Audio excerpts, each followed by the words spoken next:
तो अभी तक हमने देखा यूनो को पता चल जाता है कि दानी उसी के घर में रह रही थी। तो अब वो दोनों हॉल में आकर बैठते हैं। यूनो कुछ भी उससे पूछता उससे पहले दानी एक वाइन का बॉटल लाती है और वाइन पीने लगती है। इससे पहले कि यूनो उससे कुछ पूछता दानी कहती है, क्या तुम मुझे अब घर से बाहर निकाल दोगे? तो अब दानी फिर से उसे बताने लगती है कि तुम्हें तो पता ही है मेरा डिवोर्स हो गया है, मेरा घर भी चला गया है। मैं कितनी मुश्किल से रहती थी उस घर में बिना पानी और बिजली के। अब तो वहाँ भी नया घर बनने वाला है, इसलिए मैं तुम्हारे घर में रह रही थी, यहाँ खाती थी, यहीं पे नहाती थी। तो यूनो दानी से कहता है, तुम ये सारी बातें इतने आराम से कैसे कह सकती हो? तो दानी कहती है, तो क्या मुझे रोना चाहिए? क्या तुम चाहते हो मैं रोऊं? और क्या मैं रोई तो तुम मुझे अपने घर से नहीं निकालोगे? मुझे पता है अगर मैं रोई तो तुम अपसेट हो जाओगे, और अगर मैं तुम्हें ये सारी बातें पहले बताती तो तुम सिर्फ मेरे बारे में ही सोचते और मेरे बारे में सोच कर तुम अपसेट हो जाते। तो यूनो कहता है, फिर भी तुम्हें मुझे बताना चाहिए था। मैं भले ही तुम्हें अपने सामने रोता हुआ देखता, पर इतने दिन तुम्हें अकेले इतने प्रॉब्लम्स तो नहीं झेलने पड़ते। दानी कहती है, मैं रोई थी, मैं पिछले पूरे साल बहुत रोई थी, पर उन आंसुओं ने मुझे एक बात तो सिखा दी है कि रो के कुछ नहीं होने वाला है। ये कह के वो बॉटल को हाथ में पकड़ के टेबल से उठ जाती है और सोने के लिए चली जाती है। तो यूनो कहता है, तुम्हें और नहीं पीना चाहिए वरना ये तुम्हारी हैबिट बन जाएगी। पर दानी ऊपर चली जाती है। इधर यूनो को बहुत ज़्यादा बुरा लग रहा था। तभी हम दानी को देखते हैं जो ऊपर चढ़ते ही अपना मेलोड्रामा बंद करती है। सबसे पहले वो उस वाइन को देखकर कहती है, बाप रे कितनी स्ट्रॉन्ग थी ये ड्रिंक। तो वो स्टोर रूम में जाती है और स्टोर रूम की खिड़की से सारा वाइन बाहर फेंक देती है और बोतल को देखकर कहती है, यूनो मैं इतनी ज़्यादा स्ट्रेस्ड आउट हूँ कि मैंने पूरी बोतल पी ली। और वो सोचती है कि सुबह जब यूनो ये खाली बोतल देखेगा तो वो यही सोचेगा। अब तो दानी को यकीन हो जाता है कि यूनो उसे बाहर नहीं निकालने वाला है। फाइनली वो भगवान को थैंक्स कहती है कि यूनो जैसा कोई उसके लाइफ में है, और फिर सो जाती है। अगली सुबह यूनो खाली बोतल को देखता है और सोचता है, बाप रे इसने तो पूरी पी ली, कहीं वो मर तो नहीं गई है। इधर हम दानी को देखते हैं जो सुबह सुबह उठकर सोना चली गई थी। इधर यूनो दानी के लिए हैंगओवर सूप बनाता है। बनाने के बाद वो दानी को ऊपर बुलाने जाता है, पर वो देखता है दानी तो स्टोर रूम में नहीं थी। तो वो फिर स्टोर रूम को देखता है, वो कितनी ज़्यादा बुरी हालत में थी। वो सोचता है दानी को यहाँ रहने में कितनी सारी प्रॉब्लम्स हुई होगी, उसके पास तो पिलो भी नहीं है। इधर ऑफिस में हम दानी को देखते हैं जो लिफ्ट के पास खड़ी थी। तभी यूनो आता है, उसे देख के वो अपना पेट दर्द का नाटक शुरू कर देती है। दोनों लिफ्ट में जाते हैं। दानी उसे कहती है, मैंने कल रात कुछ ज़्यादा ही पी ली थी, इसलिए मेरा पेट अभी भी बहुत ज़्यादा दर्द कर रहा है। तो यूनो दानी से कहता है, अब ज़्यादा नाटक मत करो, मैं जब आ रहा था ड्राइव करके तो मैंने तुम्हें आराम से चलते हुए आते देखा। तो दानी यूनो से कहती है, क्या तुम्हें फिक्र नहीं हो रही थी कि मैं पूरी बोतल पी गई कल? तो यूनो कहता है, मुझे अब तुम्हारी किसी भी काम से कोई चिंता नहीं होता, ना ही मैं सरप्राइज़ होता हूँ। तो यूनो दानी से कहता है, मैंने अपने सामने वाले अपार्टमेंट के किराएदारों को जाने के लिए कह दिया है, तो वो लोग 3 महीने बाद जाने वाले हैं, उसके बाद तुम वहाँ रह सकती हो। दानी कहती है, तुम्हें चिंता करने की ज़रूरत नहीं, मैं अपनी जगह ढूंढ लूँगी, और वैसे भी मैं तुम्हारे लिए और प्रॉब्लम नहीं बढ़ाना चाहती। तो यूनो कहता है, तुम ऑलरेडी एक प्रॉब्लम हो, और वो भी बड़ी वाली। यूनो कहता है, अगले 3 महीने तक मेरी कोई प्राइवेसी नहीं रहने वाली है। तो दानी कहती है, जब भी तुम किसी भी लड़की को लाने वाले होगे तो मुझे फ़ोन कर देना या फिर मैसेज कर देना, तब मैं कहीं और चली जाऊँगी। यूनो कहता है, ये सब क्या बकवास कर रही हो, और वैसे भी मेरे पूरे घर में तुम्हारे यहाँ वहाँ सामान तो पड़े ही हुए हैं। तो दानी कहती है, तुम्हें लड़की को यहाँ वाले जाने की क्या ज़रूरत है, तुम अपने कमरे में ले जाना। ये सुनकर यूनो के गाल लाल हो जाते हैं और वो शर्माने लगता है। तो दानी उसे देख के हंसने लगती है और उसके पीछे पीछे चिढ़ाते हुए जाती है, तुम्हारा फेस लाल हो गया ना। ऑफिस में आते ही दानी को बहुत सारे काम दिए जाते हैं। दानी को इन सब कामों का एक्सपीरियंस नहीं था, इसलिए उसे समझ नहीं आ रहा था वो कैसे करे। तो यूनो उसे मैसेज करके हर बार उसकी मदद किया करता था। मिस गो दानी को IVL लाने के लिए कहती है। दानी को समझ नहीं आ रहा था कि IVL होता क्या है वो, तो दानी इधर उधर ढूंढने लगती है IVL नाम की चीज़ को। तो यूनो आके उसे बताता है कि IVL मतलब होता है आइस वैनिला लाटे। तो यूनो उसे जल्दी से भाग के जाने के लिए कहता है। तो दानी भाग के जाती है और कॉफ़ी ले आती है। इधर हम जी सेओजुन को देखते हैं जो कि एक बुक स्टोर में आके बुक्स देख रहा था। यहाँ हमें पता चलता है कि जी सेओजुन एक बहुत ही फेमस बुक डिज़ाइनर है जिसने काफ़ी सारे फेमस किताबों को डिज़ाइन किया है। तभी वहाँ गायरू के प्रेसिडेंट मिस्टर किम आते हैं जो उसे उनके पब्लिकेशन की किताबों को दिखा रहे थे। इनडायरेक्टली उसे बता रहे थे कि उनकी पब्लिकेशन की किताबें कितनी अच्छी होती हैं, पर जी सेओजुन कोई भी इंटरेस्ट नहीं दिखाता। तभी वहाँ यूनो आ जाता है और यूनो प्रेसिडेंट किम को साइड में ले जाते हैं। प्रेसिडेंट किम यूनो को कहते हैं, चाहे कुछ भी करो लेकिन तुम्हें जी सेओजुन को हमारी कंपनी में लाना ही होगा। इन दोनों को अभी भी पता नहीं था कि जी सेओजुन असल में दिखता कैसा है। इधर दानी अपने रहने के लिए घर ढूंढ रही थी, तभी उसकी मुलाकात होती है जी सेओजुन से। वो दोनों ही एक दूसरे का नाम नहीं जानते थे। तो जी सेओजुन दानी को मिस ग्रीन ऑनियन बुलाता था और दानी जी सेओजुन को मिस्टर अम्ब्रेला। तो दोनों बातें करने लगते हैं। जी सेओजुन उसे कहता है, क्या तुम्हारे ग्रीन ऑनियन प्लांट को देखना चाहोगी, वो ऊपर ही है वैसे रखा हुआ है। दानी देखने के लिए चली जाती है। दानी उसे बताती कि वो यहाँ आसपास घर ढूंढ रही थी, क्योंकि अगर उसे आसपास कहीं घर मिल गया तो वो घर उसके ऑफिस के सामने भी होगा और उसके दोस्त के घर के सामने भी। तो जी सुजुन उसे बताने लगता है आसपास के घर के बारे में।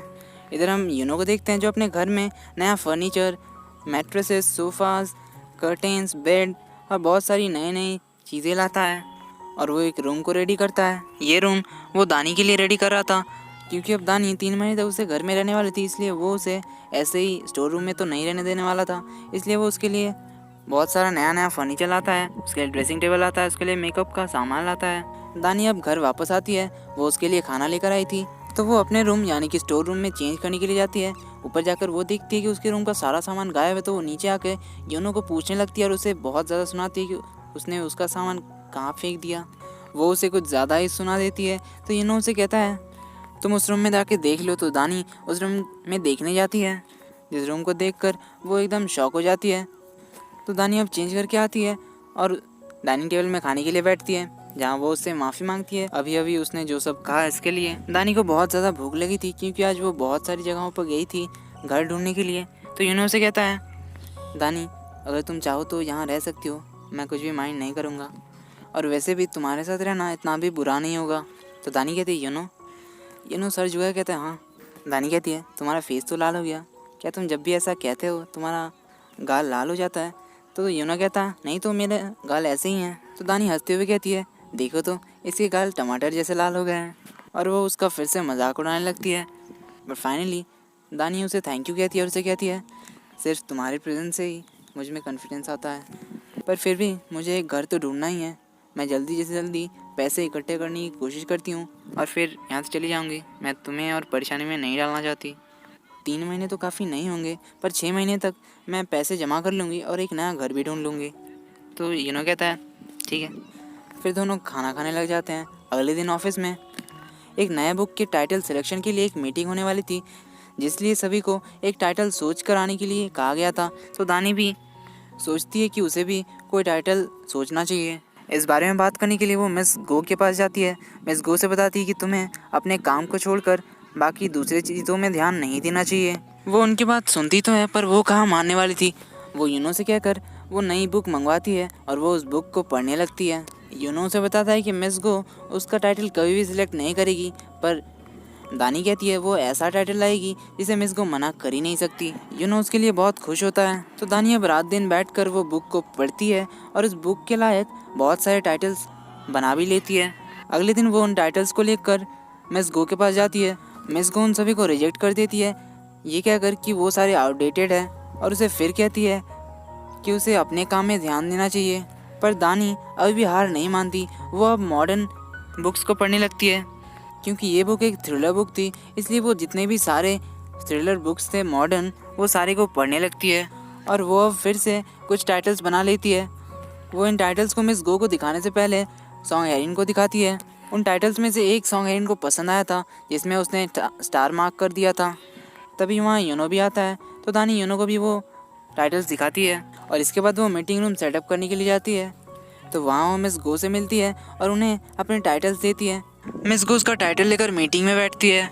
मीटिंग में दानी के ही टाइटल को सिलेक्ट किया जाता है। इधर यूनो और सॉन्ग एरिन ये सुनने के लिए तैयार थे कि मिस गो कहे कि ये टाइटल दानी का है, पर ऐसा कुछ नहीं होता। मिस गो कुछ नहीं कहती। मीटिंग खत्म होती है। इधर बाहर दानी को पता चलता है कि उसी के टाइटल को सिलेक्ट किया गया है, तो वो मीटिंग रूम में जाती है जहाँ उससे कोई कुछ नहीं कहता। वो सॉन्ग एरिन से पूछती है कि क्या ऐसा ही यहाँ होता है। सॉन्ग एरिन कहती है तुम क्या कह रही हो, मुझे कुछ पता नहीं, और ये कह के वो चली जाती है। तो दानी घर आकर यूनो के साथ ड्रिंक करने लगती है। दानी यूनो से कहती है क्या ऐसे ही लोग जीते हैं? यूनो दानी से कहता है पर इससे कुछ फ़र्क नहीं पड़ने वाला, तुम्हारी जितनी काबिलियत है वो सबको पता चली जाएगी एक ना एक दिन। क्या तुम्हें लगता है तुम ऐसे सर्वाइव कर पाओगी? तो दानी कहती है हाँ बिल्कुल, क्यों नहीं। दानी यूनो से कहती है यूनो क्या तुम्हें पता है अब लोग मुझे मेरे नाम से बुलाया करते हैं। यूनो पूछता है इसका क्या मतलब है? तो दानी कहती है पिछले 10 सालों में मुझे किसी ने भी अपने नाम से नहीं बुलाया। कोई मुझे हनी कहता है, कोई मुझे मम्मी बुलाती थी, पर अब सभी लोग मुझे मिस कांगदानी दानी कह के बुलाते हैं, जो मुझे बहुत अच्छा लगता है। तो अब जब दानी को अपना नाम बुलवाने में अच्छा लगता था, इसलिए यूनो से कहता है कांगदानी। दानी कहती है हाँ बोलो। यूनो कहता है मिस कांगदानी। दानी कहती है बोलिए चीफ एडिटर। यूनो से फिर कहता है मेरी प्यारी दानी। दानी उसे कहती है बोलो मेरे हैंडसम यूनो। फिर दोनों ड्रिंक करने लग जाते हैं। दानी ड्रिंक करने के बाद वॉशरूम जाती है। वॉशरूम से आकर वो देखती है यूनो तो घर में नहीं है। वो उसके बेडरूम जाती है, वहाँ भी वो नहीं था, तो वो उसे कॉल करती है। यूनो उसे बताता है कि वो अभी टैक्सी में है और घर जा रहा है। दानी उसे कहती है तुमने बहुत ज़्यादा पी ली है। तो यूनो कहता है हाँ इसीलिए तो मैं टैक्सी से आ रहा हूँ, वरना मैं तो अपनी कार से ही आता। तो दानी उसे बताती है कि तुम तो मेरे साथ घर में ही ड्रिंक कर रहे थे, तो तुम अभी किसके घर जा रहे हो। यूनो कहता है क्या? तो दानी कहती है हाँ तुम अपने घर में ही थे और मेरे साथ ड्रिंक कर रहे थे, तो तुम अभी कहाँ और किसके घर जा रहे हो। तो यूनो इधर उधर देखने के बाद ड्राइवर से पूछता है कि वो कहाँ जा रहा है। तब हम देखते हैं यूनो एक जगह पे आके उतरता है और वो जगह और कोई नहीं बल्कि दानी का ही घर होता है। देन यूनो हमें बताता है कि वो इतने सालों में जब भी ड्रिंक करता था तो वो दानी के घर में आता था और उसके घर के बाहर खड़ा रहता था, क्योंकि वो दानी को बहुत ही ज़्यादा मिस करता था। कभी कभी वो दानी को हंसते हुए सुनता, कभी कभी डोंगमिन के साथ झगड़ा करते हुए, और कभी कभी वो उसे रोता हुआ देखता और सुनता। और वो दिन उसके लिए सबसे ज़्यादा बुरा होता, क्योंकि वो उन दिनों में उसे हाय भी नहीं कह सकता था। दानी जब भी रोती थी तो यूनो को लगता था कि उसका दिल जैसे टूट कर चूर चूर हो गया है, पर वो कर भी क्या सकता था। अगर वो उसके सामने जाता तो दानी को बुरा लगता। दानी की शादी के बाद एक भी दिन ऐसा नहीं गुजरा था जिस दिन यूनो ने उसे मिस नहीं किया था। यूनो दानी के घर से वापस आता है। टैक्सी से उतरने के बाद वो दानी को थोड़ी देर देखता है।